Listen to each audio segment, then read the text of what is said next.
In questo fine settimana partirà la quinta edizione del torneo Fabio Olivotto. Come è nata questa iniziativa? L'iniziativa è nata purtroppo da un'esperienza lunga 10 anni della malattia dell'amico Fabio Olivotto.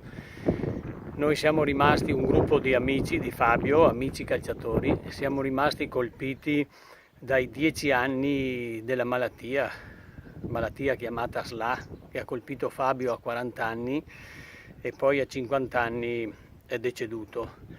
Un gruppo di amici sono rimasti colpiti da questi 10 anni di malattia e quindi alla morte di Fabio, avvenuta nel maggio del 2012, abbiamo pensato da lì a pochi mesi di fare qualcosa per le famiglie che si trovavano e che si trovano in situazioni disperate causa malattie invalidanti.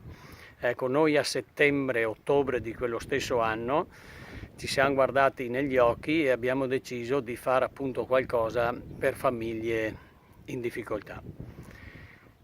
E come iniziative l'associazione organizza un torneo giovanile, di calcio giovanile, un torneo importante, grosso, categoria esordienti, che si svolge nel periodo fine aprile, primi di maggio. Quest'anno è in programma il 23, 24 e 25 aprile. Vede la partecipazione di 20 squadre, anche di club professionistici. Si gioca in 2 stadi, Santa Lucia di Piave e Cappella Maggiore. L'obiettivo dell'associazione attraverso questa iniziativa sportiva è di raccogliere fondi da destinare poi a famiglie in difficoltà, in beneficenza. Oltre a questo l'associazione organizza nel mese di dicembre una cena di beneficenza. Chiunque partecipa e aderisce a questa cena contribuisce anche qui a raccogliere fondi da destinare sempre in beneficenza. Fino adesso so che avete raccolto parecchi fondi. Come li avete destinati?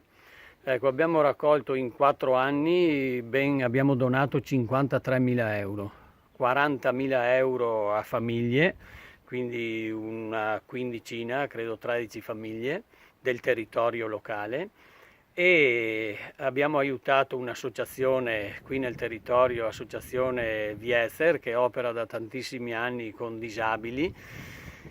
Abbiamo dato un contributo per l'acquisto di un pulmino che fa servizio appunto con i disabili, e poi 3.000 euro li abbiamo dati a un'amministrazione comunale, sempre da destinare, vincolati questi soldi, all'attività con disabili. Quindi al di là delle famiglie noi abbiamo donato anche a enti o associazioni che comunque operano con disabili.